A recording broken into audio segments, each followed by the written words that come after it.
Hello and welcome to The Take. I'm your host, Chesley McNeil. Each weekday, we're looking at stories, making headlines, and bringing experts from our community to give their take.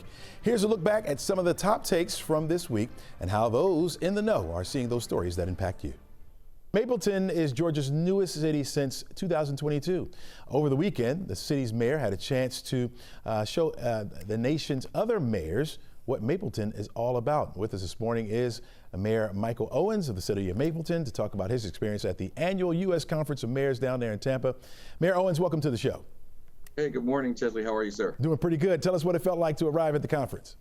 Good. Oh, man, it was amazing. Let me tell you, there was over 200 mayors from across the country that were here at the 93rd meeting for the U.S. Conference of Mayors. It's a bipartisan group to really come together and talk about challenges and issues, but also opportunities that cities just like mine here in Mapleton are having. So you're Atlanta's newest mayor, if you will, right?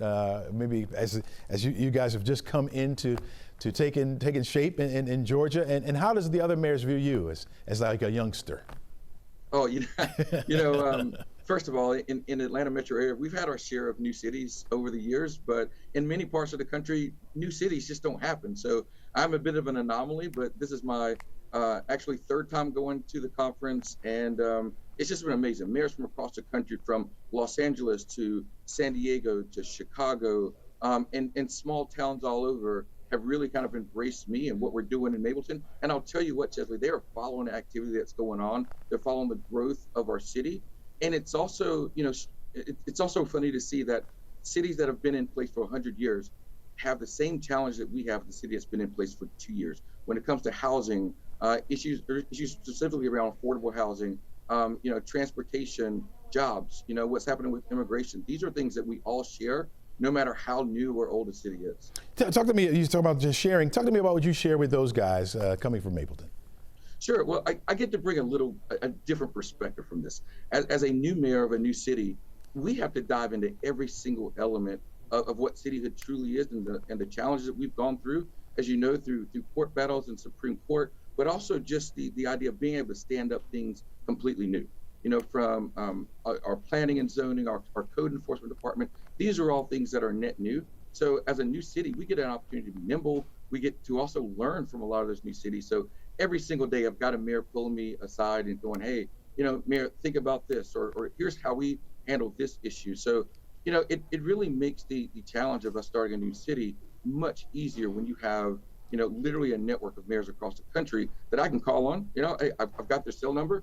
I can reach out to them. I don't think there's been a mayor yet that has not been gracious in offering their help. So it's been huge to us for sure. Sounds like a good camaraderie. Do you ever get the sense that you're not taken seriously by some of the major cities? I don't think so. I think, so it is based on population, size population. Mm-hmm. So obviously, when, Mayor Bass from Los Angeles walks in, or, even Andre Dickens, who is literally right beside us, he gives me some kudos because we're neighbors. But some of those cities that are really large, they do deal with very, very big issues. But I'll tell you, that when it comes back to Georgia, Mapleton's already the 12th largest city in the state of Georgia. So, it's all relative, so some of those cities, we're really the small new kid, but in some circles, we're a fairly large city. Any surprise takeaways that you could probably implement in Mapleton? I had a great opportunity to learn some fantastic things, but also contribute. My background in cybersecurity and national security gave me the ability to be able to lead in our cybersecurity forum that we had, talking to mayors across the country about how they can better safeguard their businesses, their employees, and just make their overall city a safer place.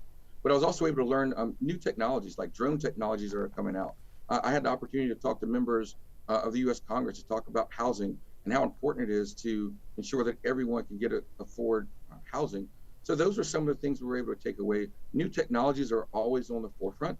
So, and being able to advocate for things that mayors need. The collective thing we have is when we get together, we're able to talk about those shared experiences and challenges, and then amplify those through resolutions that go up to the federal level. Because at the end of the day, federal policy is happening, but the rubber hits the road in our cities, right, on Front Street and on Main Street. So we were able to put together a list of approved resolutions. Several of those I had the ability to co-sponsor on, and be able to send those to members of the House and the Senate to really advocate for what our cities need. Do you have enough money to live comfortably? Now, most people are going to say no to that, right? Everybody could use a little bit more. But thanks to the high prices, tariffs, and economic uncertainty, a mass majority of Americans say no. Not surprising, right? A new study found by Bankrate found that 23% of Americans feel financially secure, while another 32% say they're not secure and never feel like they will be. As for how much people need to be secure, close to half put it at about $100,000 a year. By comparison, the average full-time worker made roughly $81,000 a year in 2023. Here now is friend of the show, financial expert, I call him expert, Andrew Poulos. Welcome back to the show, my friend. Good morning, Chesley. How are you? All right, doing pretty good. You know, there's a lot of uncertainty in the world right now, especially when it comes to our finances. Is that the reason for this gloom in this survey? Yeah, well, you know, I mean, if you look overall, I mean, it certainly does not look good based on this survey. I think just Americans do not feel comfortable with how much they earn, but also how much they have left, really. You know, I often say it's not what you have, what you earn, it's what you can save, right? And if you can't save and you're financially challenged, you're never going to feel secure. Are we living just above our means? I mean, is that what it is? Like that figure that you heard me talk about, $100,000 a year, is that right on target, or is that just, you know, high hopes? Look, I deal with all kinds of clientele, right, in my profession. So I see folks who live above their means. I see folks who are just basically barely surviving and trying to struggle. I mean, you can make $300,000 a year. The average person would say, hey, I'll take that and I'll feel financially secure. And that person could be living above their means. If they're living in a house that's an $800,000 or $900,000 mortgage, if their property taxes are $20,000, $30,000 a year, right? So ultimately, I think, yes, some of us may be living above our means. The lifestyle inflation is what we call it, right? We have the real inflation versus the lifestyle inflation. One thing that, as a society, that we often do is when we begin to earn more and sort of move up in life, right? The status quo, then we like to spend more. We feel like we can splurge, but the splurging never stops. So, and that really kind of sometimes creates part of our challenges. What would you say is a realistic target for a household here in Atlanta? Look, I think you're probably getting by if a household is making about $150 to $175. Because, you know, while that sounds like a lot of money, you got to factor also the tax man. He's going to get his cut right off the top, right? So by the time you factor in taxes, federal, state, Social Security, Medicare, you're probably losing somewhere around a third of your money, if not a third, maybe about 25 to 30%, give or take. So you got to factor in for that. If you're probably a household, and it depends also how big the household is. Is it a household of just a husband and a wife, for example, two spouses? Do they have two children? Do they have four children, right? The more children you have, obviously, life gets more expensive. Then you got to factor if they're younger children, daycare. So there's a lot to be said. So a single person making $150 might live more comfortably than a household of 4 or 5. There is people in the study that said they'll probably never reach, feeling secure in their making of money. How do you advise your clients when they feel like they've fallen behind or they consistently can't make it to where they need to be? Yeah, I tell them that something's got to change, right? First, I always recommend this is the perfect time, summertime, so mid-year financial wellness, right? Check and see how things are going. What debts do you have? What could be paid off? What's short-term debt versus long-term debt? Are you in debt with credit cards that could be perhaps rapidly paid off? Or do you have more long-term debt at lower interest rates? Then you also have to see pretty much what's going on. So do a wellness check. If you're the type of household where you're making $150,000, for example, and you're taking 2-3 summer vacations, that's probably biting into your budget. So you need to see where you can kind of cut back a little bit, perhaps, and use that money allocated somewhere else. So you're basically shifting money around. But, you know, just turning a blind eye and putting your head in the sand, so to speak, and never dealing with the problem is not going to get you anywhere. Pets are the new kids. That's what they say now. Americans are spending like it as well, fueling a pet industry that's booming with hidden downsides. Welcome to the show now. Friend of the show, consumer expert Morgan Ward. How you doing? Good morning, Chesley. I'm well. How are you? I'm doing pretty good. Let's talk about this because I have students who tell me they would not want to have children, but they're willing to spend a lot of money on pets. What's going on with America now with pets?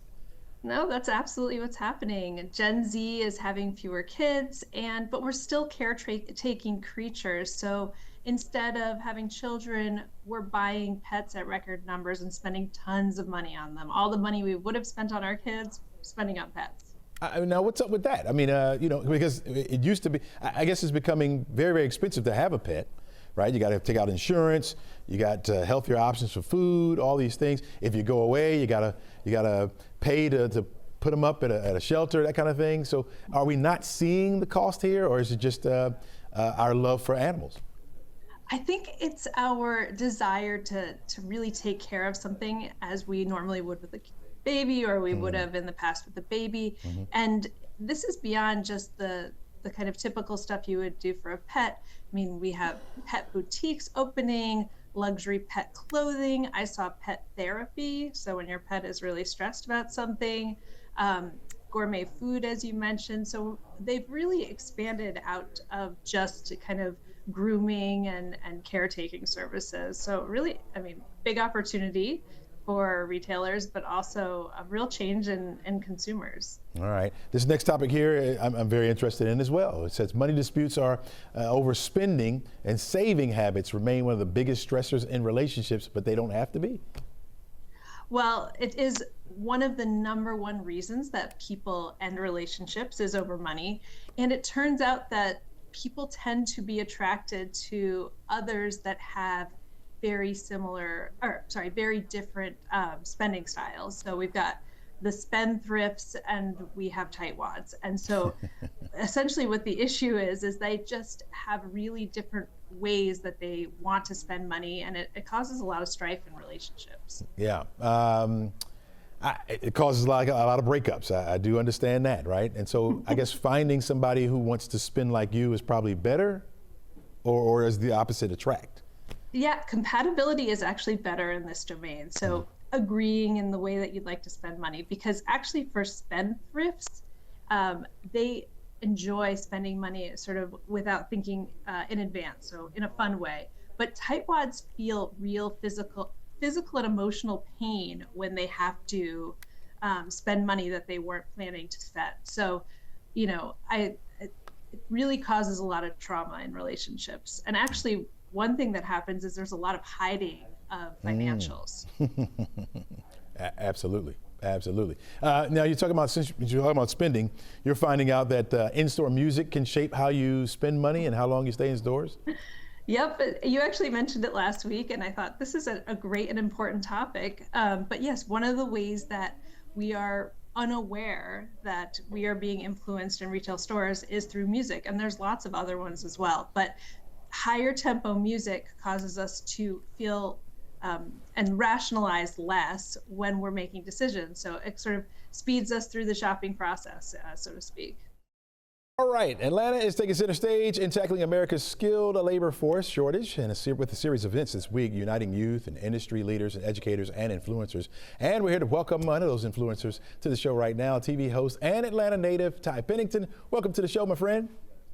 Good to be here. Good to be here, man. Thanks for having me. Oh, yeah, absolutely. You grew up right here in Metro Atlanta. You've been a part of revitalizing neighborhoods. You're a Kennesaw State graduate. Yeah. How does it feel? Fighting Owls. Who knew? Right. Hootie who? How does it feel to rebuild a workforce in the same city where you started? I tell you what, man. Look, it's pretty amazing. So at the World Congress Center every year now, there's this. It's a gathering of skilled labor force. And so here's where we're at, right? So the skilled labor gap is real, right? So we're at 5 or 2, which meaning for every 5 skilled laborers that are either, leaving the business or retiring, only 2 enter, right? So that's creating a major gap in talent. And there's a survey out from the Construction Association that found that 91% of construction companies in Georgia are struggling to find workers, and that's impacting their ability to complete projects. And they're paying like top dollar to attract and train talent, right? So now add to that, you've got industries that are booming like robotics, mechatronics, and the demand for talent is even greater.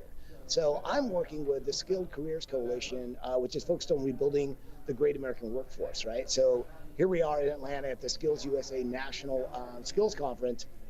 We've got airplane engines, we've got Penske trucks, we've got honestly, NASCAR. We've got all this incredible, huge equipment. We've got thousands of students that are competing and getting recruited.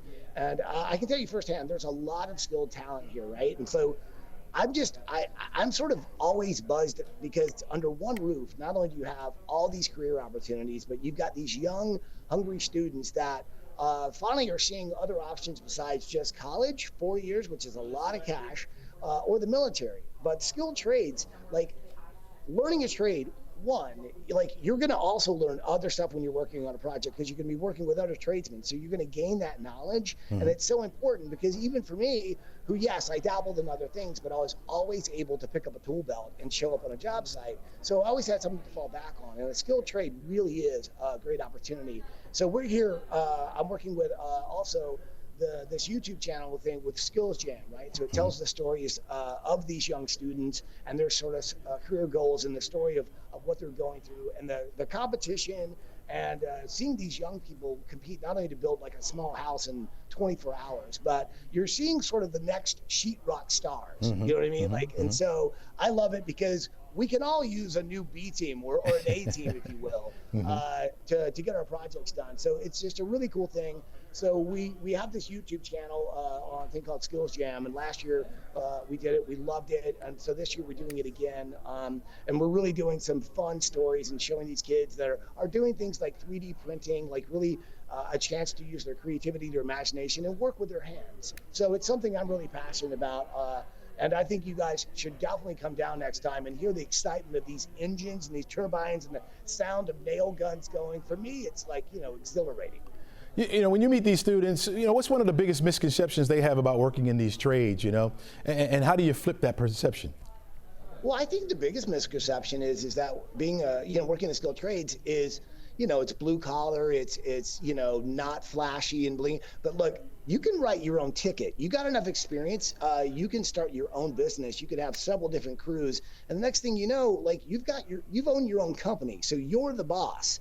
So I think that's really important too. I think the stigma of like being a skilled trade as sort of like lower class or beneath someone has absolutely changed, because let me tell you, plumbers can make some cash, electricians can make some cash, HVAC guys, like these people make some money. So not only that, like you're also learning something that you can use in your own home that's going to be handed down to your own family. So these are knowledge and trades that you can pass down to next generations that stay in your family. So it's not just a summer job. This is something that you'll never forget, and I think it's a career. It's something that you may learn one thing and learn another. Next thing you know, you've got several skilled trades, and that's how you have a company that sticks around for decades. Yeah. All right. TV host Ty Pennington, welcome home, man. Earlier this month, the Atlanta City Council approved an ordinance requiring reflective roofing materials on new buildings and major roof replacements. The move aims to combat urban rising of heat, improve public health, and reduce energy consumption across the city. Here now to talk about those cool roofs is Ronic Basu. He is the assistant professor at Georgia Tech in the School of City and Regional Planning. Welcome to the show, my friend. Thank you for having me, Chesley. It is a pleasure to join you and all of the 11Alive viewers this morning. All right, yeah, we appreciate you being here. Explain to me what the cool roof concept is all about. Yeah, so the Cool Roof Ordinance is requiring all new and replacement roofs to be built with what we would call light-colored reflective materials, which are commonly known as cool roofs. These materials help reflect more sunlight and absorb less heat than standard roofs. And as a result, roof temperatures are going to be lower, and potentially we might see lower energy costs for cooling buildings, even indoors. So you're talking about mainly on newer buildings or ones that have major repair. We have a lot of buildings here, right? Eventually, will we look to replace all of them? Ideally, we would want cool roofs or any sort of cooling materials to be installed on building rooftops, but why stop just there? So this is a step in the right direction, but we have a lot of pavement, right? So we have parking lots, we have sidewalks, we have roads, and there's an opportunity to also install what we call cool pavement materials, which some cities are doing, but we haven't really seen a lot of that happening here in Atlanta. Gotcha. So explain to us now, we get the concept. You got a lighter color roof, maybe it reflects some of the sun rays back off into the atmosphere a little bit there, but how does it help us breathe easier or help our health here at the surface? Yeah, so what happens is as more sunlight is being reflected back and less heat is being absorbed, it also helps us reduce the amount of smog and ozone that's being trapped. So it just helps us with creating better air quality, and especially when we talk about cool pavements, not so much about cool roofs, which are much higher up than we would normally be walking or biking. But when you think about cool pavements, that directly affects our experiences as we walk or bike around or as we move around, and that helps us breathe better air, it helps us feel cooler, and it also makes it more comfortable to get around. I'm all for comfort. I am all for comfort. And how do you balance the concerns of a homeowner or builders who just want what's affordable or familiar? So the thing with cool roofs, as with any sort of new technology, is that when the technology is new, sometimes the installation costs can be on the higher side, but in the long term, cool roofs are actually going to be saving people money. And that's because they help us keep the indoor temperatures lower. So your energy costs in terms of paying for air conditioning or utilities, that's going to be lower in the long run. And I think what we could do at both the city and also at the state level is provide incentives for people to install solar panels, install cool roofs, and similar initiatives. Is there a model for this where maybe it has been done already, where people have seen lower utility bills and things like that, or healthier environments? Have we seen that already? Oh, yes.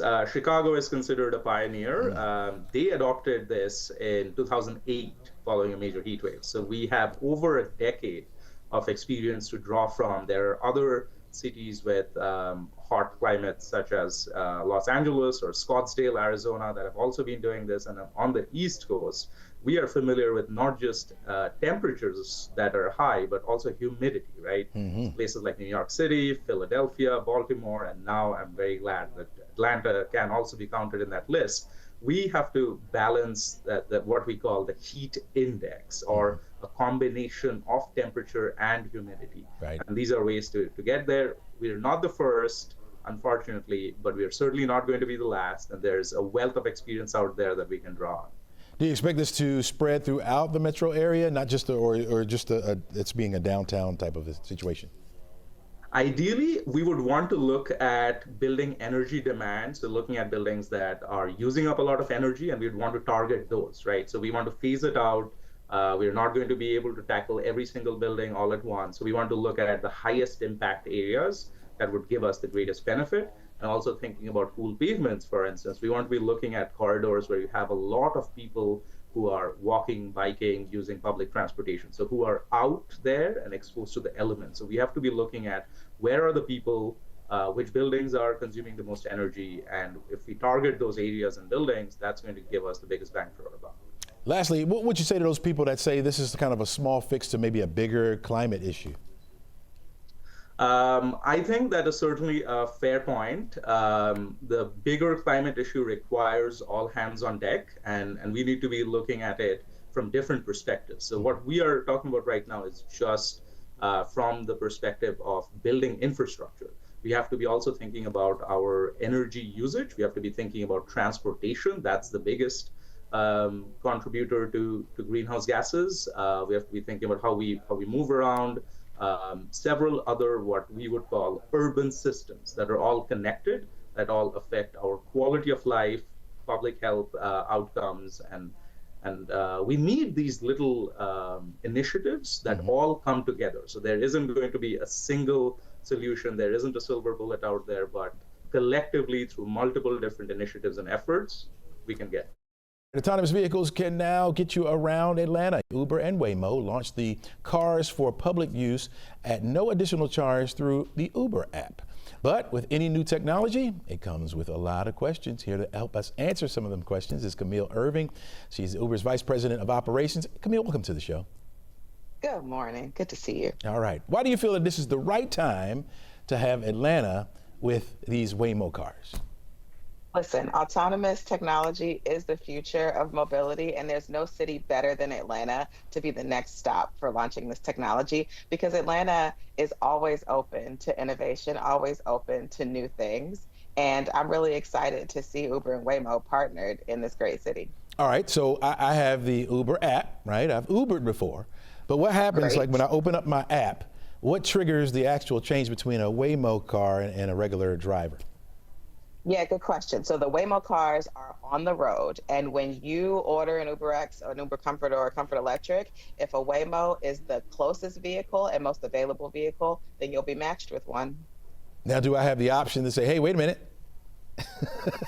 You do. Okay. So once you're matched with a Waymo, you will have the opportunity, if you're not quite ready to take the ride yet, to opt out, and you'll be rebooked at no extra cost with just one click. But listen, I encourage you to try it. I bet you do. I bet you do. I mean, if the car pulls up, there's nobody in it. You suspect that a lot of people will be hesitant at first. What do you say to those folks to go ahead and get into the car? Yeah, what I'll tell you is that the Waymo driver seeks to be the safest driver in the world. The Waymo driver has done hundreds of millions of miles on the road. Since we have been launched in cities publicly, there have been no major incidences. And just think about it. The car literally has eyes in the back of its head. What, literally, right? Yeah. So right now it's limited to about a 65 square mile zone. What benchmarks or data points will determine how far you expand this thing? Yeah, just like with any new technology, there are a set of criteria that go into determining where the best places for it to operate right now. And so right now we'll be in that 65 square foot area around Atlanta, which includes all of the hotspots in the metro area. So people may be in a Waymo to go to work, to go to school, to go hang out on the weekends, to go to the gym, or whatever you need to do. This may be an unfair question to you, but I'm going to ask anyway. Think ahead, right? Evolution, right? How far or how long do you think it will be before we're all just in these driverless cars? You know, I think it'll be in our lifetime. You think you will see it in your lifetime? Oh, certainly. I mean, but like tomorrow? No, for the foreseeable future, you will see human drivers and autonomous vehicles sharing the road. And that'll be the case for a while to come. But I do think that sometime in our lifetime, we will see autonomous vehicles everywhere, and we'll all have a chance to ride in them. Yeah, I know you guys are still testing. One of the questions people ask me is what happens when the weather hits, right? I know you guys are looking at that with ice and heavy rain and thunderstorms, things like that. Are you still having those cars on the road during those events? That's right. So Waymo vehicles have been on the road in lots of different weather events. They have tested in Death Valley, California for extreme heat. They've been testing in Atlanta for the rain. As you know, sometimes the rain here can be quite intense. And they have tested in snowy conditions. You know, when the weather gets to a point where the Waymo team feels like it's not right, then the cars won't be on the road, which may be sometimes if there's a snowy condition. But in general, the cars are ready for almost all weather conditions. All right, Camille, I'm going to tell you another thing you have to be on the lookout for. People watching those cars as they're driving next to them, trying to figure out what's going on. Director of the CIA now says the agency has obtained a body of credible evidence that Iran's nuclear program was severely damaged by recent U.S. strikes. This is also being backed by an Iranian official, and this runs counter to the earlier intelligence assessment, which said Iran's nuclear program was only set back by months. Now that the U.S. has joined in with the latest strikes to Iran, the focus on the armed forces has been sharpened, and many wonder what military moves are still to come. Here now is retired U.S. Lieutenant General William B. Codwell IV, who has also been serving as the president of Georgia Military College. Welcome to the show, my friend. Well, glad to be here today. Thanks. All right, General, at this point, from your vantage point, how effective were these U.S. strikes over there in Iran? Well, first of all, there's probably two things the American public should be thinking about. One is the incredible way that the American military executed this mission, unprecedented. I'm not sure we've ever done something quite of that scale in the last 30, 40 years. And that has gotten lost in all the discussion about the actual strike. But to do what they did, to take, the B-2s from Missouri, fly them all the way over there, to have tankers along the way, to have the fighter aircraft, the jammers, and then to have all the search and rescue stuff that would have been along the way, the submarines pre-positioned, the Tomahawk missiles flying. I mean, that was an incredible feat that the U.S. military just accomplished. That's one side. The second side is there is absolutely no question their program was significantly degraded. You can talk all day long about whether it's obliterated. But there is no question it's enormously degraded. Yeah. And we've had presidents for the last, I don't know, 20 years, all saying Iran cannot have a nuclear weapon. Iran cannot have a nuclear weapon. And finally, we did something about it. Mm-hmm. Mm-hmm. Do you think we actually bought ourselves some time here, or we're just in the next holding pattern until the next flashpoint? I think we actually bought a tremendous amount of time. And also what we did, we made a statement. The United States of America made a statement to the world that our military has these very, very special, unique capabilities to allow us to go anywhere in the world to do whatever, our command authorities tell us to do. But I'm not sure everybody fully appreciated and had a comprehension of just how significant that was going to be. And then these mobs, as they call them, these massive ordinances that we dropped over there on those sites. I mean, you can look at the satellite imagery and just tell that they just obliterated those locations. Mm-hmm, mm-hmm. Can you walk us through the kind of precision and planning that goes into a strike like this one? Yeah, and I mean, you literally will have the entire U.S. government involved in something like this. The CIA is a key critical component. They will be doing things. You're going to have everybody who deals with anything with cyber is going to be involved in this kind of thing that's out there. You're going to have all kinds of forces that will be pre-positioned all over the place ahead of time. When they flew over Iran and dropped those bombs, you could be absolutely assured. And again, I don't have firsthand knowledge, but I've been in enough military operations in my 37 years, going, Desert Shield, SORM, Just Cause, Haiti, Iraq, Iran, Afghanistan. That I can tell you, they had forces pre-positioned already in different parts over there, ready to react and respond and to assist and help. They were already getting ready for any possible retaliations that might have occurred and what they would have done. I mean, this was an enormously well-planned, well-executed, synchronized operation beyond, and it's unfortunate the American public's not really being shared all those unique details, because all you're really seeing is a bunch of planes flew over and a bunch of planes came back, and it's far, far more greater than that, because to know where to drop those bombs with the precision that they dropped them took an enormous amount of intelligence. Mm-hmm, mm-hmm. We've seen how the U.S. military is working to win the battle, but what's the role in peace in this particular region? Well, let me tell you, the one thing I have liked about this president, and I have 2 children serving today in the armed forces, and a third one about to go in 2 weeks. So I, as a parent, have a real vested interest in what's going on. And I was incredibly thankful that our nation decided to do a very precise attack and not spread this thing.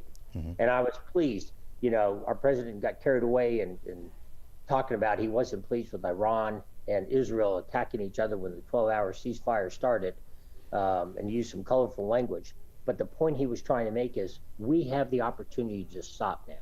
This does not need to expand. It does not need to, go further than just taking out what we said we were going to do, and then let's stop. And that's exactly what should have occurred. And I personally am incredibly thankful that it has, and the ceasefire is holding right now, and that there's not been an expansion. We didn't try to go after the Iranian army or the Navy or the Air Forces, because there was no need to. The whole point was eliminate their nuclear capability and stop. Mm-hmm. And that's exactly what the United States of America did. So what do you see happening next? What I see happening next is America's now going to obviously get the International Atomic Energy Commission agency involved. They're going to try to get back in there and see what's going on. They're going to work hard to put the right kind of safeguards into place that were not there before to preclude them from coming back and starting to redevelop an atomic a nuclear weapon capability. And I see sanctions now being levied in the future if they're picking up things that are starting to occur. All you had to do was watch what happened at NATO the last 2 days, the NATO summit that just occurred. Unprecedented that they all agreed to go to 5% spending of their GDPs on their militaries. That's been talked about again ever since I've been in the armed forces and beyond. And it's never, ever happened. And yesterday they agreed to it. And I think it's because they're all starting to realize that the militaries of these nations need to be just strong enough to, deter any kind of aggression and ensure that others are not building a capability to be aggressive against them. Next week, a new law in Georgia takes effect, which looks to add a new layer of safety within the state's public K through 12 schools. Ricky and Alyssa's law requires school employees to be equipped with a panic button that will instantly notify 911 and law enforcement. Schools must also submit detailed annual update electronic campus maps to emergency responders. Every public school district in the state will hire a mental health coordinator, and students under the age of 16 charged with serious offenses like terrorist threats or aggravated assault with a firearm will be prosecuted as an adult. A new law named for the two students who were killed in last year's attack on Appalachia High School. Two teachers were also lost their lives in the September 4th mass shootings. While the law takes effect next Tuesday, July 1st, school districts will have exactly 1 year to fully implement these laws. Joining us now is Shannon Torres. She is the public safety expert and a retired chief of police at Key Point, New Jersey. Give us your initial take on what's contained in the new law. Hi, good morning, and thank you for having me, of course. I think Georgia really did this right. It's named Ricky and Alyssa law, and it's after Ricky, Coach Richard Aspinwall and Alyssa Alhadeff from the Parkland tragedy. And Alyssa's law, this law is really about speed and precision, right? It's about getting help to the right location in the shortest time possible. I think it's a crucial piece of legislation because in a crisis, we know that every second counts. Do you think the law strikes the right balance between security and maintaining a welcome environment for students? I do. I think that immediate and silent notification without having to rely on a verbal phone call, it strikes a stronger partnership between the schools and the local first responders. You know, we train, and our law enforcement, on the law enforcement side, we're constantly developing muscle memory and training, but that partnership, that Alyssa's law, it really helps to strengthen that partnership, and ultimately it sends a clear message that student and staff safety is a top priority. We've seen events happen, and it's caused some changes throughout the years over security. Do you see this as a game changer for our school students, or just another evolution in what's to come? Yeah, I do. I think both, actually. I think it is part of the evolution. You know, we're moving in the right direction. Alyssa's law is about eliminating the delays and some of the confusion that happens during these high stress emergencies. I think with this type of technology, schools don't just, they don't just send an alert. I know currently I'm the customer success manager for 911 Inform, and that's what my passion is. I love that 911 Inform is developing this type of interactive digital mapping and bilateral communication, strengthening the relationship between law enforcement and the schools. Mm-hmm. As we stated earlier, the schools have at least 1 year to put all these things in place. What advice would you give school districts to get the process started? I mean, I think that, you have to fall back on your state legislators to, try to push for funding. This is so critical that we take school safety important. And I think that getting it done, getting the right digital technology in there is important. And, obviously funding. There's also, I had the pleasure of meeting Lori Alhadeff, who developed the Make Our School Safe clubs. And she gives so many ways in which you can help to develop these clubs and get your students involved, get your community involved, and of course, advanced digital technology like our platform at 911 Inform. Mm-hmm. Some parents out there may be wondering, you got all these measures. Do they actually prevent violence, or are they more just about reacting faster to what happens? I think that we're going, law enforcement, we're looking at both preventative and reactive. We're reading the after action reports.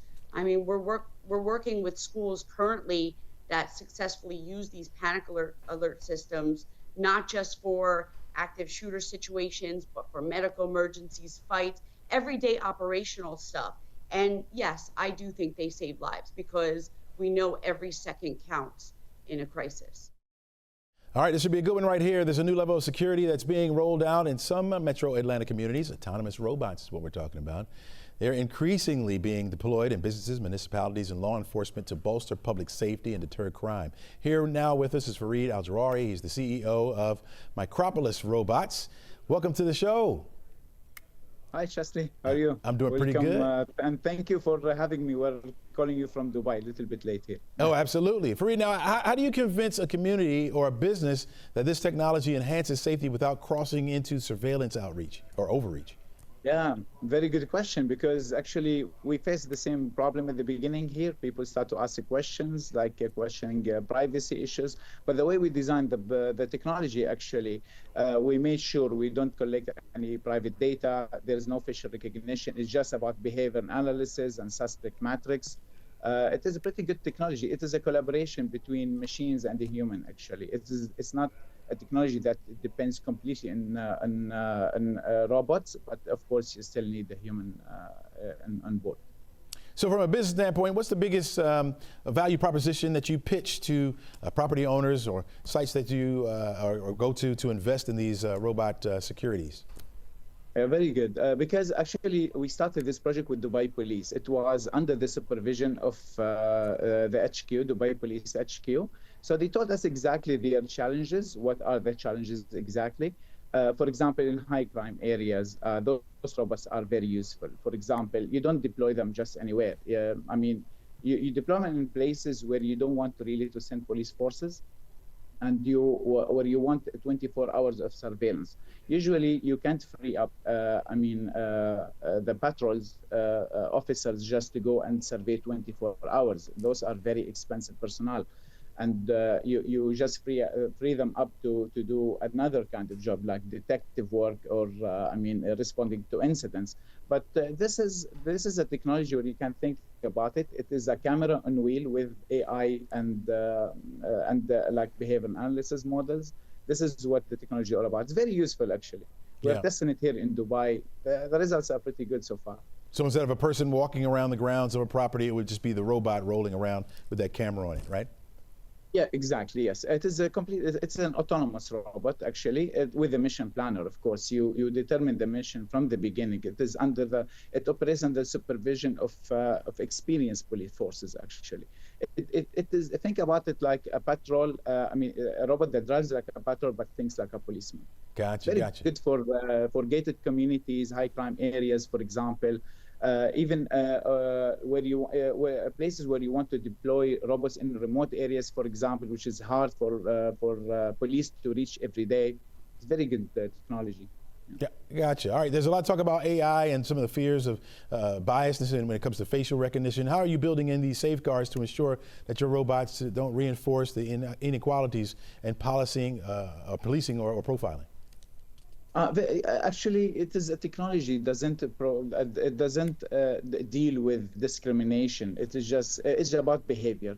If someone behave in a certain way, someone beat someone, let's say, or start to steal from someone, the AI just knows there's a human who's trying to assault another human. That's it.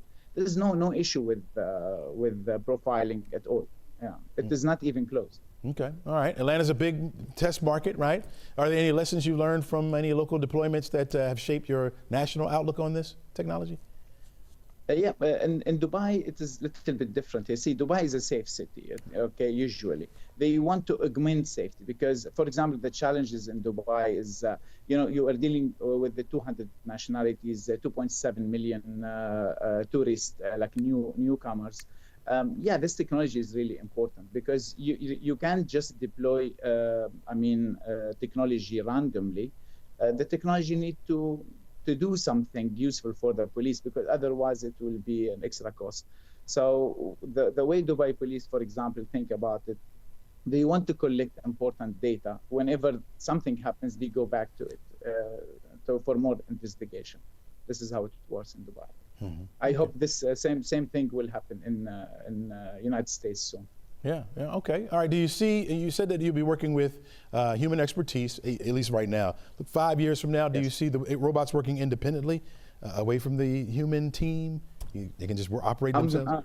I'm skeptical here. I don't think. Human will be always the boss. Okay, so there is no way robots can do something by themselves. Never. Okay. I know I'm not supposed to say this. My colleagues in the robotic community might beat me up for this, but in reality, no. Human will be always on board.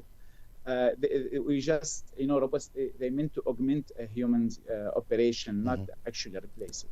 Gotcha. All right. Reed, I really appreciate you joining us today. Thanks for that insight. Thank you. You're scaring me just a little bit. Just a little bit. My final take, a baseball fan has been banned from all MLB stadiums for taunting a baseball player during a game. Now, a lot of people are talking about whether or not the crime fits the bill. Well, you be the judge of this. A fan hacked Arizona Diamondbacks second baseman Ketel Marte. The 22-year-old yelled out derogatory comments about Marte's late mother. Now, before you start making excuses like, oh, he's young or he didn't know any better, well, you're wrong. He should know better. He's 22 years old. When is it ever okay to scream out derogatory comments, personal comments about someone that absolutely has nothing to do with the game? Now, I understand trash talk. Believe me, I've done my fair share of it, and I think it's a part of the game to help your opponent get in their heads a little bit so they can get them away from the game. But at the point where it becomes personal, that's a no-no, folks, especially about somebody's late mother. Man, if you can't appreciate the game and its players, then you get out of the game, and the MLB has done that. This is what they did with this situation. You cannot come to any ballpark that we have. Justified, if you ask me. Yeah, get out of the game, man. When is it right to talk about anybody personally? And he was a bit shaken up over that. He said he was crying. His teammate said he was crying over that. They had to console the guy. Man, that's all we got for you today, folks. Try to make it a good day. Try to encourage somebody today instead of making them cry. Have a great one.